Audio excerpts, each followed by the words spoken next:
Buen día a ustedes, a la audiencia también. Doctor, le llamamos, le molestamos su tiempo y gracias por atendernos. ¿Qué significa esta nueva emisión de bonos para nuestro país?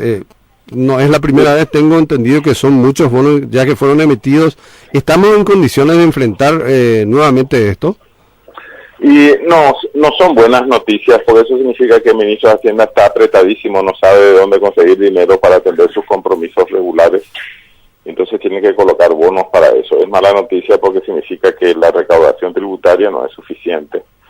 Tampoco es suficiente el ingreso de los dólares a través de las hidroeléctricas binacionales.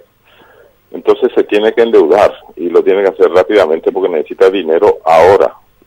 Lastimosamente no puede echar mano de la línea generosa de créditos blandos del Banco Interamericano de Desarrollo y tampoco puede echar mano a la otra línea generosa de créditos del Banco Mundial, porque esos créditos blandos están súper bien controlados, llegan al país, pero bajo la condición de que también lleguen a los destinatarios de los programas a los cuales fueron asignados, ¿verdad? Sí. Eso significa que para pagar, por ejemplo, gastos corrientes del presupuesto general de la nación, no van a poder utilizar ni el dinero del BID ni el dinero del Banco Mundial, entonces necesitan dinero ahora.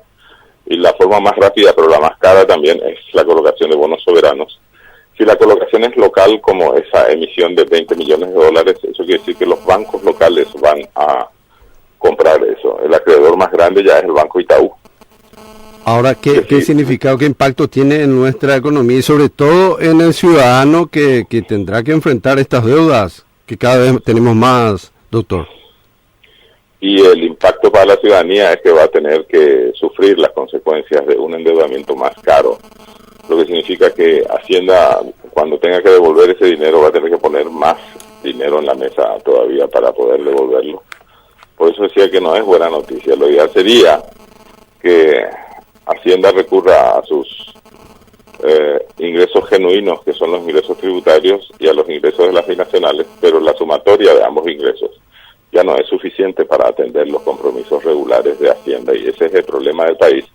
Por eso habíamos dicho, cuando el cambio de ministro Germán Rojas a Santiago Peña, que realmente era colocarlo al flamante ministro en un callejón sin salida, del cual tuvo que salir forzadamente el ministro Germán Rojas, ¿verdad? Sí. El ministro de Hacienda se ve en figurillas cuando no tiene dinero suficiente, porque si paga gastos corrientes y los funcionarios públicos se van a agolpar ahí, pero miles y miles frente al Ministerio de Hacienda, y va a tener que renunciar al ministro. Así doctor, que mejor nomás sale por buena voluntad que salir a patadas, ¿no? Sí. ¿Y esta situación cómo se compagina aquello que veníamos creciendo tan bien y de repente nos quedamos de esta forma? ¿A qué se debe? Y se debe a que la evasión tributaria es sumamente grande. Es decir, los impuestos que deben ser pagados no están siendo pagados debidamente. Nosotros estimamos que la evasión tributaria oscila entre 40 y 50% de la recaudación potencial. O sea, casi la mitad de la recaudación potencial se debe a evasión tributaria que no llega a Hacienda porque son los contribuyentes los que están pagando. Deberían pagar, pero no pagan. Pero aparte de eso, una parte importante de la recaudación tributaria se pierde también con el contrabando masivo, ¿verdad?, de productos argentinos y brasileños. Y aparte de eso, una parte importante de los ingresos de Hacienda se pierden por las estafas que se perpetran contra las escuálidas arcas del Estado y de parte de funcionarios públicos de alto nivel. Es decir, dinero que se roba al Ministerio de Hacienda a través de estafas es dinero que no existe a la hora de pagar salarios, jubilaciones y pensiones, ¿verdad? Pero aparte de eso, hay que recordar también a la audiencia de Radio Fe y Alegría que gran parte de los ingresos de Hacienda no llegan a las arcas del Estado porque algunos funcionarios de alto nivel, como algunos segmentos de diputados y senadores, se autoasignan remuneraciones siderales, como si este país fuera o Dinamarca, y cuanto más ganan extraordinariamente y muy por encima de las posibilidades del Estado, los funcionarios públicos menos dinero tiene el ministro de Hacienda. Ahora, por eso decíamos que lo mejor que podríamos hacer es desearle buena suerte a Santiago Peña, porque le han metido en un callejón sin salida.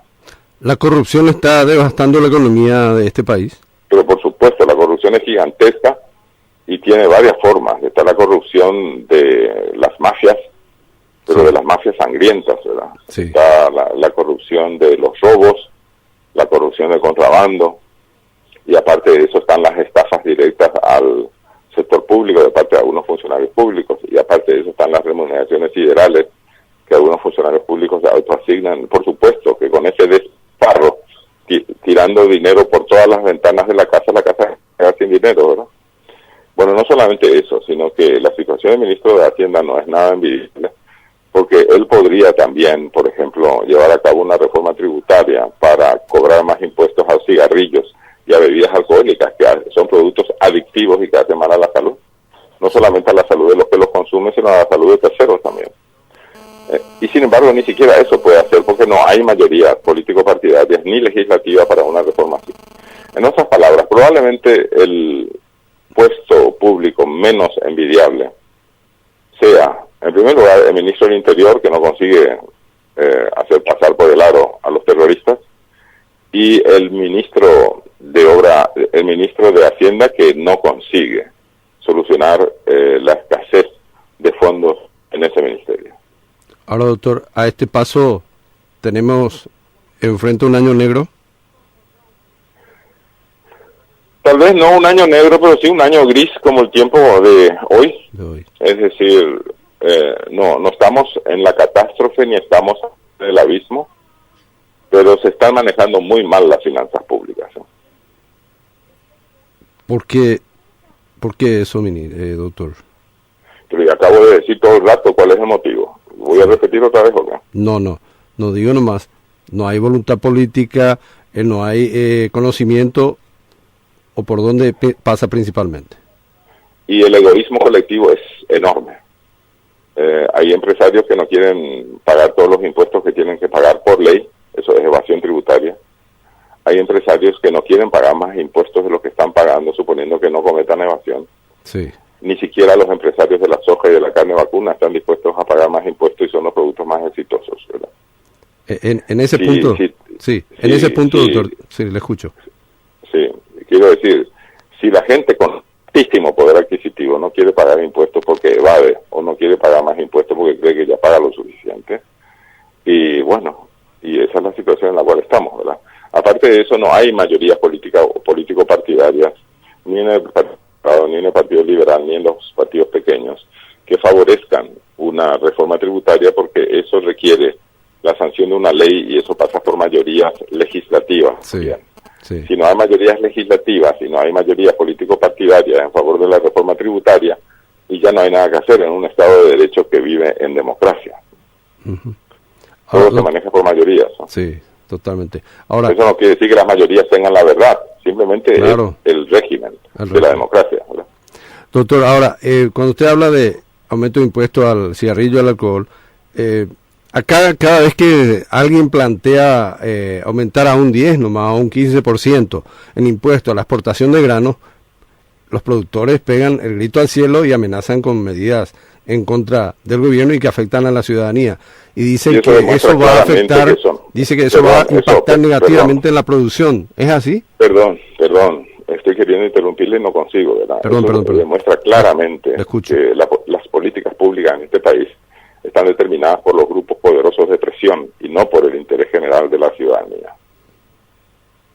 Sí, señor. ¿Usted lo acaba de decir? Sí, señor. Y agregando a ese punto, le digo, ¿cómo en la Argentina, por ejemplo, pagan un impuesto mucho más grande y no afecta a la producción, como es la excusa que acá lo ponen ellos? Y bueno, pero es que Argentina tampoco es un modelo. Yo no me compararía con Cristina Kirchner ni con Argentina en estos últimos años. Están yendo por derroteros equivocados. Pero lo que sí se puede hacer es plantear reformas tributarias internas en las que no necesariamente se pague más impuestos a las exportaciones, porque acá no hay ninguno, sino que se pueden encontrar caminos alternativos para que eso sea posible. Por ejemplo, se puede modificar la tasa del impuesto a las ganancias cuando se las distribuye, porque resulta que tenemos dos tasas de impuestos para ganancias distribuidas. Uno que es de un 5% adicional cuando el destinatario de esas utilidades Chile en Paraguay. Y el adicional es del 15% si el destinatario de esa utilidad está en el exterior. Eso se puede uniformar en un 20%, por ejemplo. Es decir, aumentar la tasa de distribución de utilidades del 5% al 20% para los que están en el país. Y disminuir a las utilidades, mejor dicho, las tasas de impuestos sobre utilidades que van al exterior.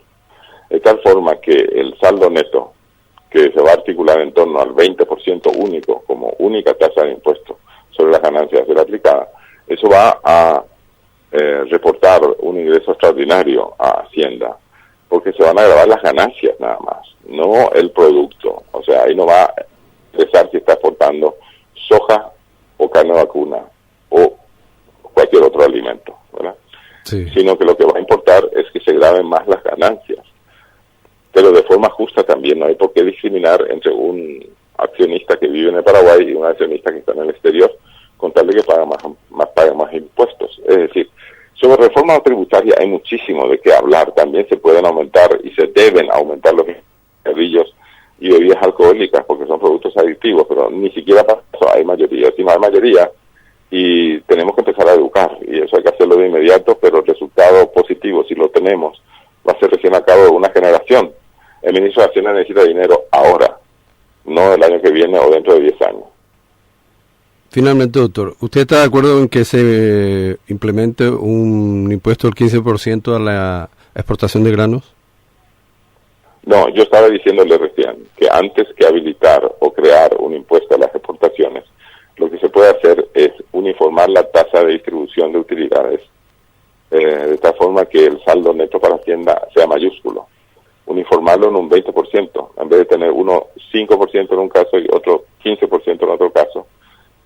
Llevar la tasa acumulada al 20%. 10% es cuando se reinvierte en las utilidades en la empresa y otro 10% si se las distribuye. Con el 20% sería suficiente para que Hacienda tenga de inmediato más dinero. Pero el problema no está solamente en la recaudación o en la reducción de la evasión impositiva, sino en el latrocinio, o sea, en el robo sistemático que los funcionarios públicos hacen de las arcas del Estado. Hay que llamar a las cosas por su nombre. Si tenemos a ladrones en el servicio público, ¿y de qué nos vale aumentar también la recaudación tributaria? Ese es un drama, ¿no? Totalmente.